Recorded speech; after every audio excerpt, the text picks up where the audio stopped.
Hello and welcome to the Healing Insight Podcast, episode 37, with me, Sarah Hunt. And me, Jez Hunt.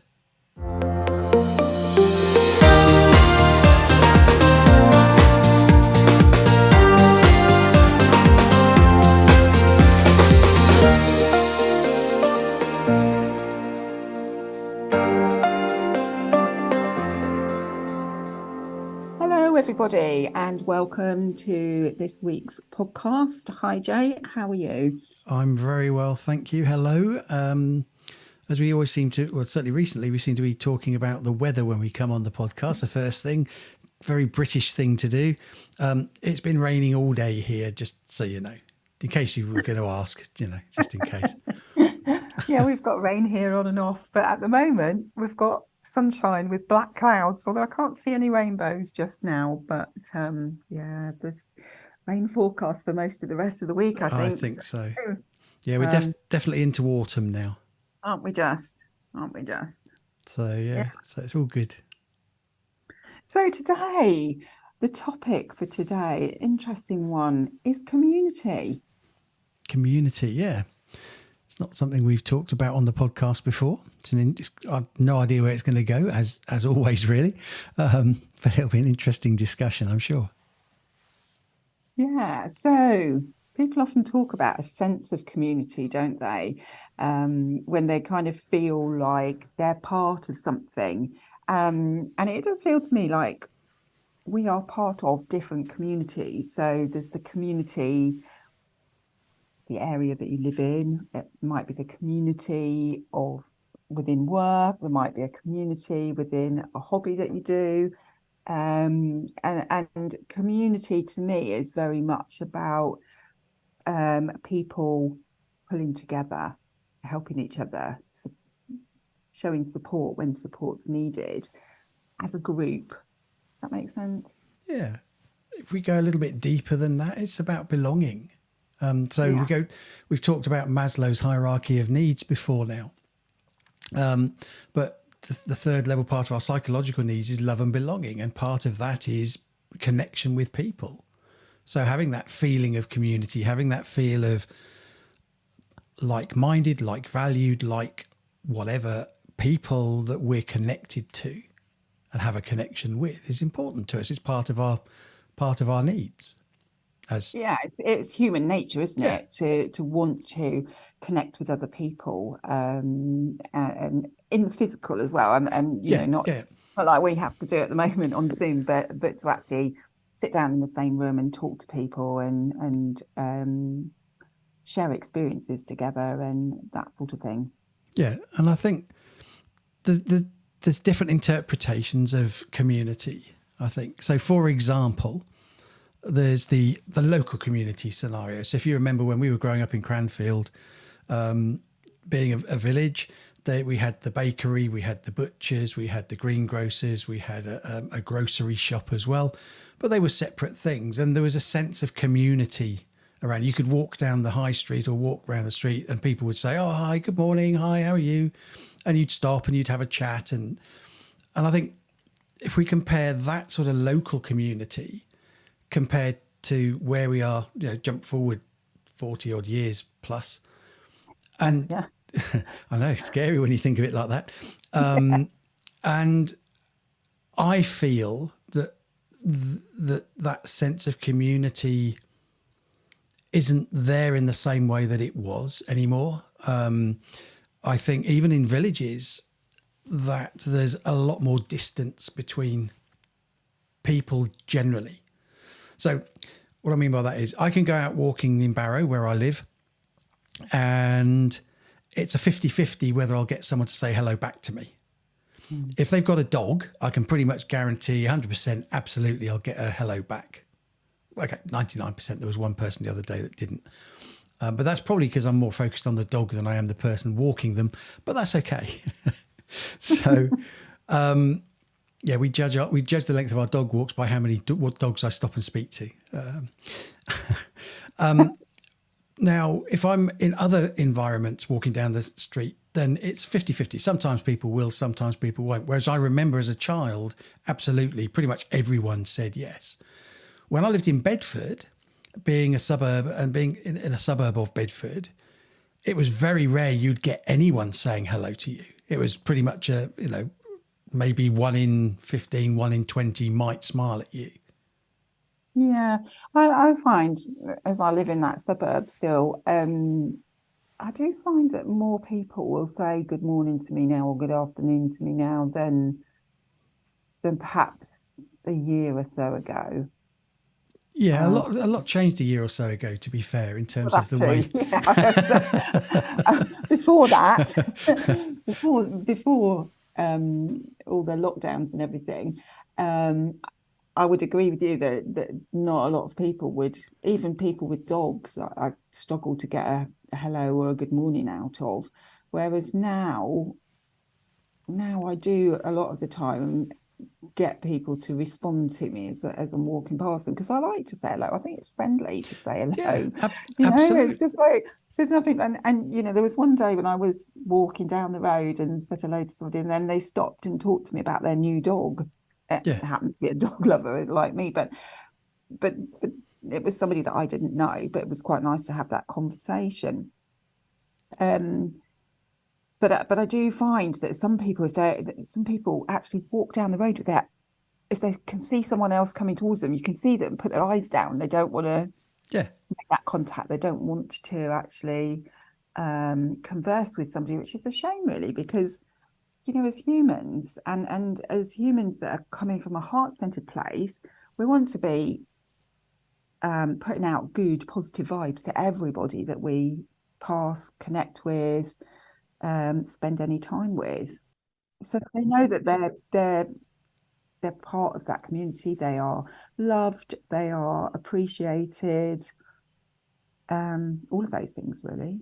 So yeah, if we go back, if we look back in history at society and the way that settlements developed, it was a group of people finding a place to settle. So by a river, so we had fresh water, wherever, but they would settle and they would build. It would be a community. Everyone would help each other. Each would have their skills. Even going back basics, it was the hunter gatherers. So the hunters tended to be men, the women tended to be the gatherers, but they worked together as a community to share what they had amongst everybody. So everybody played a part in helping everybody else. And we've gone away from that as a society. We've gone away from that sense of community in that sense. Yeah, I remember Nan saying to us, about how people would knock for a cup of sugar, and they'd run out of something. They'd be in the middle of baking or whatever, and so they'd nip next door, or they'd nip across the road and just borrow a cup of sugar, and they would help each other out like that as well. Yeah. Um, and it's yeah, I just think it's a shame that sense of community is gone, and we really need to come back to that sense of community, and helping each other out. I think people are becoming more aware of that, but but this community that we're talking about now, the local community and the the environment we live in, is only one part of all of this. So I think people can see from the conversations I've had with clients in the past, people tend to see community as being the people around them, which it is, but we can choose our community, and there is more than one community. Yeah. So, for example, if you did yoga lessons or Pilates lessons in a group, so face to face, then that is your yoga or Pilates community. They're the people. So if you deal with people, so painting, for example, I have an art community that I'm involved with. If people who go running might belong to a running club, then that's a running community. If you go to the gym and you've got the people you see regularly, that's your gym community. And we can choose. So people sort of say, "Oh, I don't belong anywhere," and they go to the gym. They play golf. They do this. They do this. They do belong. They're just not recognizing each individual community for what it is.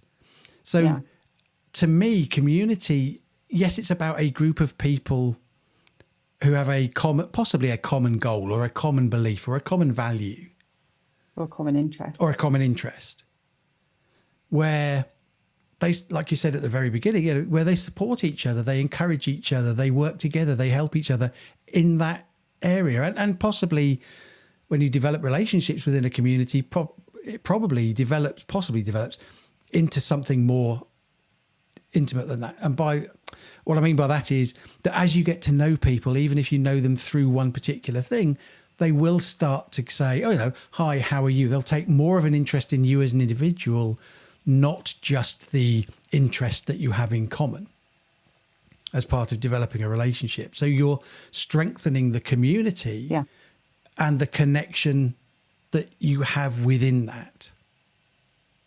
Does that make sense? Yeah, that makes sense. Yeah, it does. And when you're part of a community like that, you strengthen those relationships, you often find that people want to become more involved with things. So yeah, I don't know. I suppose there's a community, isn't it, when you're going to school to pick up children? Yeah, you've got mums. Or dads,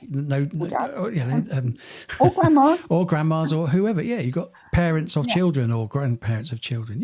Yeah, and when a community like that is wanting to run some kind of event, then if there's a community, people are willing to step up and say, yeah, I've got time to come and help with that, or whatever. So when you've got that kind of community spirit, whether that's in that sort of scenario, whether it's within work, whether it's the gym, wherever it happens to be, then people will be willing to step up and offer their services if they're needed, won't they? Because there's that kind of camaraderie that's there. Yeah. That makes sense. That absolutely does. If you think back to, I don't know, for example, two mums, same age children, preschool or not even at preschool, at home, and mum number one needs to take older child to something, and a friend says, oh, look, bring them round, they can play together, and then you go off and do what you need to do and then come back and collect them afterwards. That sort of thing still happens. But that was quite a normal thing. Oh, would you mind looking after? Whereas now you have to have that connection with someone before you can ask, without people expecting money for it, for example. So yes, you've got preschool, you've got nurseries that you could take your child to, as long as you're enrolled in them and you're on their books, so to speak. But that's not the same as... So yes, it's a community because it's mums taking children to nursery, for example. So mums get to speak to each other and they get to recognise each other. So I think, where am I going with this? I don't know. I was wondering. But that's part of the fun of this, is the fact that it is just exploring something. So it's kind of like running through a brain fart, but in That's one way of putting it. Well, it's that having that thought and just going with it and exploring it and allowing it life, allowing it to breathe and see where it goes. And that's what I love about doing these podcasts, because we don't plan them. We literally, as today, we didn't know what we were going to talk about until the word community popped up just before we went to record. Then we don't actually know where it's going. But community is important to our sense of being and who we are as individuals, because our life is not just a lone journey. It's not just me on my own. It's not like I was born, dumped in a desert, and then off you go, get on with it, with nobody else interacting with me. I've had parents, I've had siblings, I've then had friends, I've had school, I've had teachers, I've had blah, blah, blah through my life of connections with people. And they've all been a community to some degree. So a community of family, a community of friends, a community of work colleagues, a community of this, a community of that, photography club. They're all a sense of belonging that I had, even though I might not have realized it at the time, that I had, that gave me connection to other people. So even though I regard myself as an introvert, I do enjoy company of other people. There are things I don't enjoy, with, you know, like large crowds and stuff. That really doesn't sit well with me. I can get quite agitated with that, but that's okay. That doesn't stop me going to concerts if I want to go to a concert, for example. So belonging and that feeling of belonging, that sense of belonging somewhere is important. And I think it's a basic human need. It's a psychological need, sorry. The point is that we don't necessarily realize that we have community around us. I would agree with that. Because and that probably comes back to the way that community has been portrayed to people. Yeah. So community is what we were talking about at the start. To a lot of people, it's what's going on around them, you know, where they live, and like you say, it's community is so much more than that. You know, that years ago when I was doing karate, I was part of a karate community. So as well as my work community, my family community. And you're right, it does give you a sense of belonging when you are part of that. But it's also important to recognise that you're an individual and we're all on our own path. Yes. But and our own path of self-discovery, but people interact with us, cross our paths, come into our lives for a while, to help us to discover more about ourselves and for us to help them to discover more about themselves as well. And they may not be doing that on a conscious level. They might be doing it on a more subconscious level, depending on where they are on their journey. But it's an important part of being human. Yes. Yeah. And you know, if you look at children, if the children are being bullied, they lose that sense of belonging, don't they? Which can really affect how they feel. Or if anyone's being bullied, come to that, because they're being pushed out of the community, or they'll feel like they're being pushed out of the community, depending on the scenario that's going on. And so that can make them feel as if they're completely on their own and got no support around them. And maybe they haven't in that particular area, say work or school, but they have got the support of community from the family or from a friendship group or somewhere else. But it's recognizing it, isn't it? Yeah. And it's not necessarily about fitting in. You see, we can go down that route of I've got to fit in. So, for example, you know, I mean, growing up with Dad being a vicar, initially it was like we had to fit in, but actually I certainly did, and you did as well. I didn't. We didn't fit in because we intentionally pushed back and went the opposite way because actually we were rebelling or whatever against it. But it's not about necessarily fitting in. It's about finding a community that suits you and fits you. But it's got to allow you to be your authentic self. And I think this was the thing. This is why I kicked back against things when we were growing up, was because from my perspective, and it was my perspective, everyone expected me to be this perfect vicar's daughter. And I'm human. I'm as human as any other child that was growing up at the same time and had the same, you know, the same things, stuff going on and what have you. And so I was kicking back because it was like, I'm Sarah. You know, I'm not the vicar's daughter. I'm Sarah. And I remember when we moved up to Cranfield, I was about 15 at the time, so it wasn't an easy time for me to move anyway. But I remember not telling anybody what Dad did for a job in my tutor group. Nobody knew. There was nobody on the bus that knew us from Cranfield. So everybody in my tutor group, nobody knew that I was the vicar's daughter. So they got to know me as Sarah, who'd recently moved to the area. And then one day it came out and people were shocked. But I turned around and said that I hadn't told them because I wanted them to get to know me. I didn't want them to see me as the vicar's daughter. Yeah, you were lucky. I got walked into my first day at my first new school, and this is the new vicar's son, everybody. But anyway, I think we've mentioned that before, and it's a...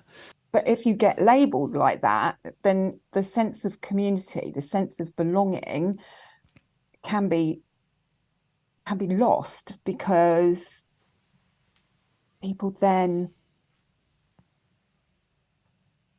may, not always, but may then have a perspective of you and an expectation of you that may not be realistic. But their perspective and their expectations of you is based on their beliefs and programming and values, and where they are, not yours. Yes, that's true.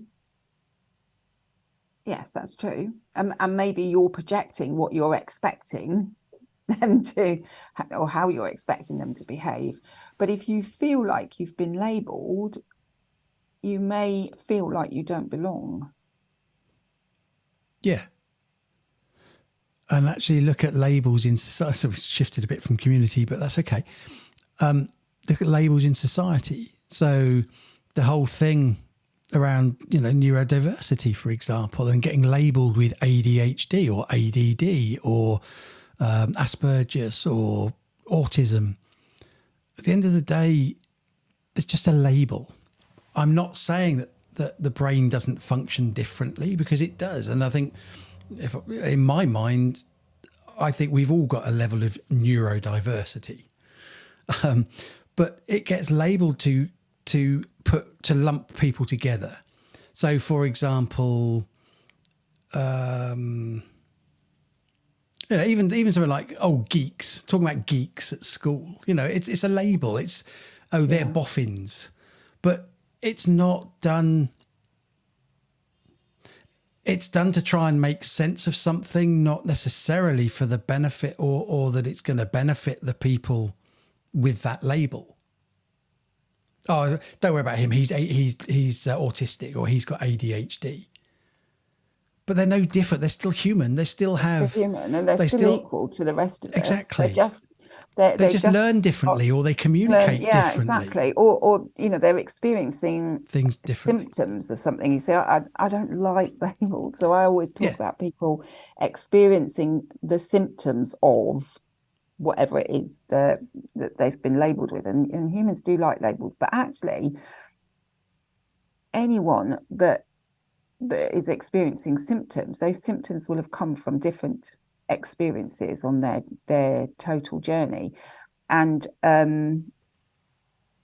it seems to be human nature that they want to label and box everything up, instead of recognizing that everybody's equal, everybody has different gifts, everybody learns in different ways, everybody experiences things in different ways, and therefore everyone can complement each other on their journey of self-discovery.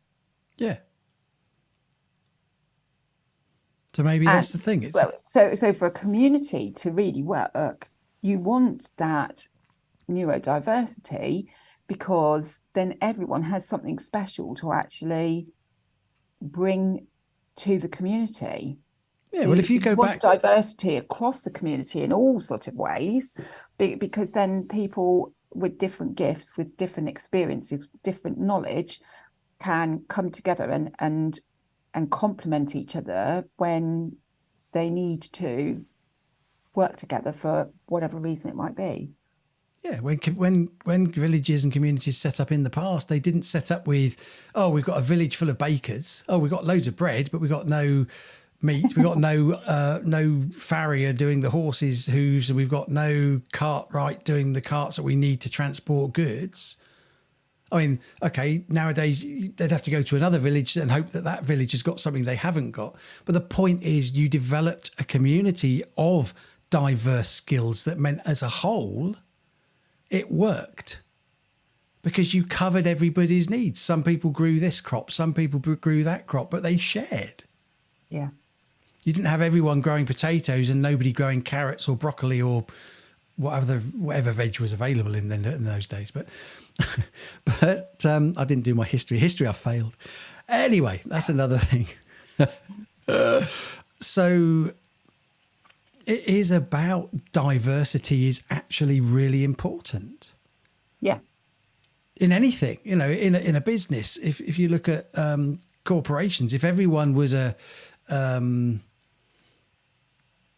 without putting labels on people, but if everyone was like a go get them, do what I say kind of approach, then nothing would ever get done.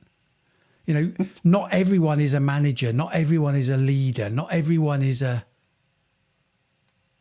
we all have skills that we're good at, and it's finding that balance, but without judgment and without ego. And it's ego that kicks in that can cause a lot of problems in upsetting communities, because you can have a nice balanced community until someone decides that they want more than others, and it can be an interesting dynamic when you get someone coming in. You know, if you've got a parents group and you're trying to organize a pantomime for a kid, and you've got one parent who is very likes organizing, then they can come across as taking control of it, and which can upset other people who want to contribute. And then there'll be other people that will just say, oh, that's all right. If she's taking, or she or he's taking on the responsibility of that, I don't need to worry about that. I'll just do, because it's easier for me just to fit in and do what I can within. So it's interesting looking at the dynamic, but not everyone, if people didn't make decisions, no decisions would get made. But if no one's willing to make a decision, then how can a community move forward? So you need that diversity to be able to move forwards. Which is why you had chiefs of villages or whatever, I guess. You know, someone had to be seen as the leader of the village and looking for the good of the village. Yeah. Yeah, but it's not in a way of holding power over everybody else, was it? It was all very much of bringing the people together to have the discussion, and then leading by example to put in place whatever the community wanted at that time. Yeah. And I think, you know, I think it's important.